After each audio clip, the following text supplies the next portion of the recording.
옛날 옛적 사방이 험준한 바위산으로 둘러싸인 깊은 골짜기 마을에 만보와 칠성이라는 두 대장장이가 살고 있었습니다. 두 사람은 같은 스승 밑에서 자란 동문이자 오랜 벗이었으나 성정은 밤과 낮처럼 달랐습니다. 만보는 우직하고 성실하여 나라에서 쓰는 농기구 하나를 만들 때도 불매질을 수천 번씩 더하는 사내였습니다. 손재주가 그리 뛰어나진 않았지만 늘 정직하게 좋은 새만 고집했기에 그가 만든 호미와 낫은 평생을 써도 날이 무뎌지지 않았습니다. 게다가 입이 무겁고 다정하여 마을 사람들의 아픔을 묵묵히 들어줄 뿐 결코 남의 흉을 보지 않았습니다. 반면 칠성은 눈썰미가 좋고 잔머리가 비상한 사내였습니다. 겉보기에는 화려하고 날카로운 칼을 뚝딱 만들어냈지만 속임수를 써서 값싼 똥쇠를 섞어 팔기 일쑤였습니다. 그의 장기는 쇠질이 아니라 새치혀였습니다. 주막에 앉아 김서방네 처가 밤마다 도망을 친다더라. 이 서방이 사실은 노름으로 집을 날렸다더라 하며 남의 비밀과 험담을 부풀려 퍼뜨리는 것이 그의 유일한 낙이었습니다. 그러던 어느 해 가을 만보가 숯을 구하기 위해 깊은 바위산에 올랐다가 덫에 걸려 피를 흘리는 신비한 짐승을 발견했습니다. 온몸의 털이 눈부신 은빛으로 빛나고 머리에는 영롱한 옥빛 뿔이 달린 은노루였습니다. 만보는 겁을 먹기는커녕 노루의 슬픈 눈망울을 보고 가슴이 아팠습니다. 그는 당장 제 다리를 찢어 삼배천으로 노루의 상처를 정성껏 싸매어 주었고 덫을 조심스럽게 풀어주었습니다. 그러자 은노루가 인간의 나직한 목소리로 감사의 인사를 건넸습니다. 착하고 입이 무거운 인간이여 은혜를 갚으마. 네가 평소 남을 칭찬하고 위로하는 고운 말을 뱉을 때마다 이 신비한 은가루를 주마. 노루가 신비한 입김을 불자 만보가 평소 이웃을 위해 했던 고운 말들이 눈에 보이는 은은한 은가루가 되어 만보의 주머니 속으로 쏙 들어갔습니다. 그 은가루를 쇠를 재련할 때 한 줌 넣자 부러지지 않고 보석처럼 빛나는 천하제일의 명검과 농기구가 탄생했습니다. 만보의 대장간은 전국 각지에서 몰려든 관리와 장사꾼들로 문전성시를 이루었고 만보는 순식간에 큰 부와 명예를 얻게 되었습니다. 이 소식을 들은 칠성은 매일 밤 술로 가슴을 쥐어짜며 만보를 저주했습니다. 저 미련 곰탱이 같은 만보 놈이 감히 나보다 잘나가다니 분명 산에서 귀신을 만난 게 틀림없다며 이를 갈았죠. 질투로 눈이 뒤집힌 칠성은 며칠 동안 만보의 뒤를 미행한 끝에 만보가 산속 비밀 동굴에서 은노루와 교감하는 모습을 훔쳐보게 되었습니다. 칠성은 만보가 자리를 비운 사이 날카로운 도끼를 들고 동굴로 들이닥쳐 은노루를 구석으로 몰아넣고 위협했습니다. 이 요물놈아, 만보에게만 보물을 주다니 가당치 않다. 당장 내게도 돈을 벌 수 있는 주술을 걸어라. 그렇지 않으면 이 자리에서 내 목을 베어 고기로 만들어버리겠다. 은노루는 슬픈 허연 눈으로 칠성을 바라보며 한숨을 쉬었습니다. 탐욕에 눈이 먼 자여, 정원한다면 주마. 너는 평소 남을 헐뜯고 비방하는 말을 좋아하니 네가 남을 욕하고 악담을 뱉을 때마다 내 주머니에 번쩍이는 황금 덩어리가 쏟아지게 해주마. 단 기억해라. 그 황금은 반드시 너를 위해 아주 귀하게 쓰여야만 한다. 칠성은 노루의 경고를 제대로 듣지도 않고 쾌재를 부르며 집으로 돌아왔습니다. 그는 방문을 걸어 잠그고 가슴속에 쌓인 온갖 질투와 악담을 쏟아내기 시작했습니다. 만보 그 대머리 놈, 벼락 맞고 되져버려라. 고을 사또는 탐관오리 새끼에 주막주모는 천하의 불려오년이다 하며 소리를 질렀습니다.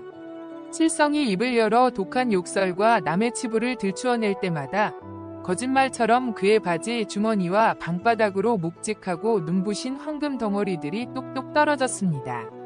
신이 난 칠성은 밤새도록 쉬지 않고 온 세상 사람들을 저주하고 욕하며 방안을 황금으로 가득 채웠습니다. 그는 만보의 대장간을 통째로 서고도 남을 대부자가 되었습니다. 얼마 후 칠성은 그 황금으로 만보의 대장간 바로 맞은편에 대궐 같은 저택을 짓고 고을 사람들을 비웃으며 호해호식했습니다. 칠성은 자신의 성공을 과시하기 위해 고을의 가난한 백성들을 모아놓고 큰 잔치를 열었습니다. 자, 다들 와서 먹어라. 가난한 만보 놈과 달리 나는 이 고을의 왕이 될 몸이다 하고 거만하게 소리쳤죠. 그리고 하인들에게 황금 자루를 풀어 사람들에게 한 움큼씩 나누어 주려던 순간이었습니다. 황금 자루를 열자마자 잔치마당에 있던 수백 명의 백성들과 포졸들이 비명을 지르며 코를 틀어쥐고 뒤로 자빠졌습니다. 칠성이 자루에서 꺼내든 것은 황금이 아니었습니다. 그것은 시커멓게 썩어 문드러진 사람의 혀들과 구더기가 들끓는 피고름 덩어리들이었습니다. 놀란 칠성이 제 방으로 달려가 금고를 열었지만 밤새 욕을 하며 모아두었던 그 수천 개의 황금 덩어리들은 전부 끔찍한 악취를 풍기는 썩은 혀와 오물로 변해 방 안을 가득 채우고 있었습니다. 그 악취는 순식간에 온 고을로 퍼져나갔고 사람들은 칠성이가 사람을 죽여 혀를 모으는 살인귀가 되었다며 관아에 신고했습니다. 포졸들에게 붙잡혀 마당에 꿀러앉은 칠성은 미친 듯이 울부짖었습니다. 아니야, 이건 진짜 황금이었단 말이다. 은노로 그 요물 년이 나를 속였어 하고 소리쳤죠. 이때 관아의 군사들과 함께 만보가 슬픈 얼굴로 걸어왔습니다. 사실 은노로가 말했던 주술의 실체는 인간의 인과응보를 그대로 비추는 거울이었습니다. 은노로는 칠성에게 분명히 경고했었습니다. 그 황금은 반드시 너를 위해 아주 귀하게 쓰여야만 한다고 말이죠. 여기서 은노로가 말한 너란 외면의 육체가 아니라 인간의 본질인 영혼과 양심을 뜻하는 것이었습니다. 칠성이가 남을 헐뜯고 저주하며 얻은 황금은 사실 외부에서 온 보물이 아니었습니다. 칠성이가 욕을 한마디 뱉을 때마다 그의 몸속에 있던 건강한 영혼과 양심이 한 조각씩 썩어 문드러지며 입 밖으로 뿜어져 나온 영혼의 시체였던 것입니다. 칠성이 밤새도록 탐욕스럽게 욕을 퍼부어 황금을 쌓았다는 것은 결국 자기 자신의 영혼을 스스로 전부 도려내어 시체로 만들었다는 뜻이었습니다. 칠성은 끝까지 남을 비웃고 과시하는데 그 돈을 썼고 그 결과 마지막 양심의 끈이 뚝 끊어지는 순간 황금의 환각이 깨지며 추악한 본 모습이 드러난 것이었습니다. 칠성은 뒤늦게 제 가슴을 쥐어짜며 후회하려 했지만 이미 영혼이 온통 썩어버려 목소리조차 나오지 않았습니다. 결국 칠성은 고을 사람들의 무서운 돌팔매질을 맞으며 비참하게 숨을 거두었습니다. 사또는 칠성이의 그 어마어마한 저택과 대장간을 유일한 벗이자 정직한 대장장이인 만보에게 모두 넘기라고 판결했습니다. 칠성이 죽고 난 후 모두가 떠난 밤이 되었습니다. 대궐 같은 저택을 독차지하게 된 만보는 방 안에 홀로 앉아 칠성이가 남긴 장부를 들여다보고 있었습니다. 낮에 그 슬프던 표정은 온데간데 없고 만보의 입꼬리가 귀에 걸릴 듯 기괴하게 올라가기 시작했습니다. 만보는 천천히 자리에서 일어나 저택 지하 깊숙한 비밀창고로 내려갔습니다.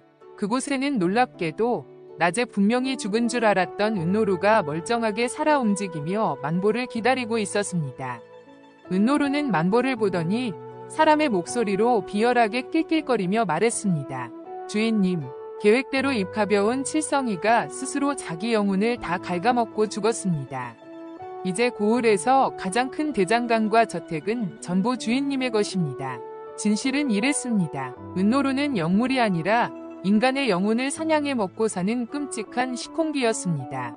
그리고 우직하고 정직한 척했던 만보는 사실 이 시콩기를 부리는 진짜 추악한 주인이었습니다.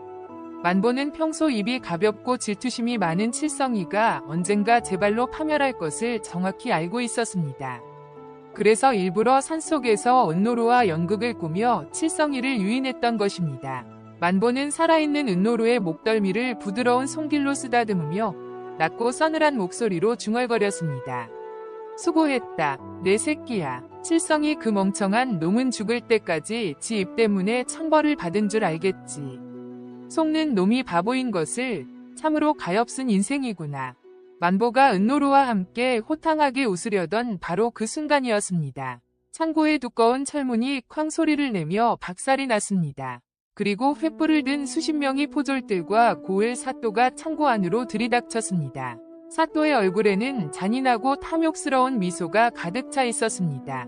사또는 만보가 은노루를 이용해 칠성이를 파멸시키는 과정을 처음부터 감시하며 두 사람의 재산 전체를 한 번에 싹 쓸어 담아 자기 주머니에 넣을 타이밍만 노리고 있었던 것입니다. 사또가 포졸들에게 매섭게 명령했습니다. 여봐라, 저 가증스러운 만보놈을 당장 지하 감옥에 가두어라. 그리고 저 은노루라는 유물은 내 방으로 가져갈 것이며 두 대장간의 모든 황금과 철은 전부 내 개인 금고로 환수하겠다. 만보는 비명을 지르며 끌려갔고 사또는 마침내 고을 최고의 대부자가 되어 만보의 저택을 통째로 차지했습니다. 그날 밤 만보의 대궐 같은 저택 안방에서 사또는 혼자 술판을 벌였습니다. 방바닥에는 만보와 칠성이에게서 빼앗은 눈부신 황금과 순금 덩어리들이 산더미처럼 쌓여 있었습니다. 사또는 세상을 다 가진 듯 취해 껄껄 웃었습니다. 미련한 대장장이 새끼들, 정직한 놈이나 영악한 놈이나 결국 내 손바닥 안에 쥐새끼들이었구나. 고을의 모든 금과 철이 이제 다 내 것이다.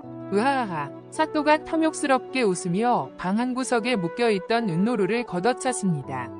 그런데 뿔이 부러진 채 묶여있던 은노루가 갑자기 붉은 눈을 번뜩이며 기괴하게 웃기기 시작하는 것이 아니겠습니까?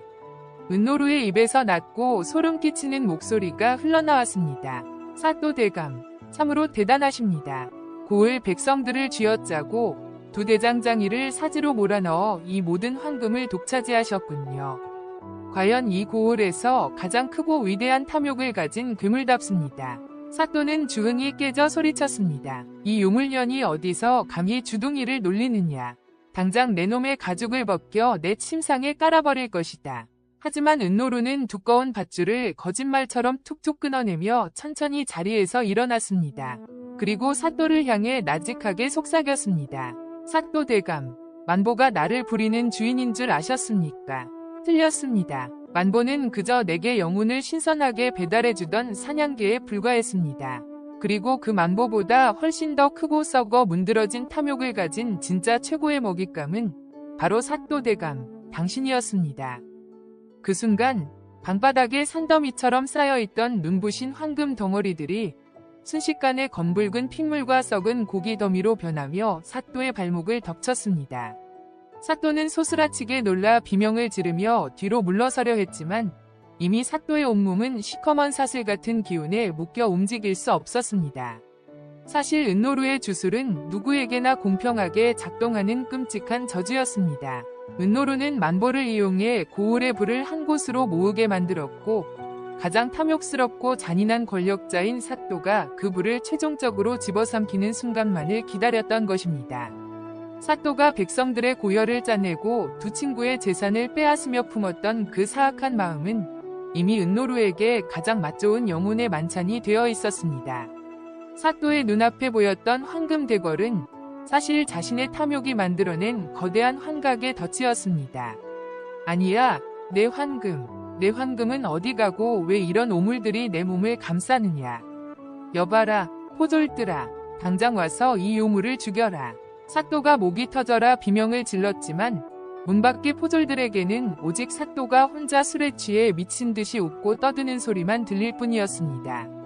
은노루가 거대한 그림자로 변해 사또의 온몸을 집어삼키기 시작했습니다. 사또는 하룻밤 사이에 제 영혼과 생기를 전부 시콩기에게 뜯겨나가며 손가락 하나 움직이지 못하는 썩은 해골로 변해갔습니다. 제 몸이 썩어 문드러지는 순간에도 사또의 눈에는 여전히 썩은 고기 덩어리들이 눈부신 황금으로 보였기에 그는 기괴하고 황홀한 미소를 지으며 스스로 파멸의 구덩이 속으로 가라앉았습니다. 다음날 아침, 사또가 묵던 안방문을 연 포졸들은 방 한가운데 시커멓게 말라 비틀어진 채 썩어있는 사또의 시신을 발견하고 비명을 질렀습니다.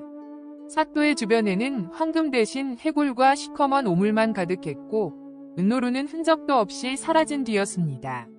남을 시기하여 입을 함부로 놀린 칠성이나 정직의 탈을 쓰고 친구의 영혼을 사냥했던 만보, 그리고 그들의 부를 권력으로 찬탈하려 했던 사또까지 더 큰 탐욕을 부리던 자들은 결국 자신들이 파놓은 덫에 걸려 한 명도 남김없이 처참하게 파멸해버렸습니다. 인간의 끝없는 욕심은 결국 스스로를 파멸시키는 가장 무서운 지옥의 먹이가 된다는 서늘하고 잔혹한 인과응보의 이야기였습니다.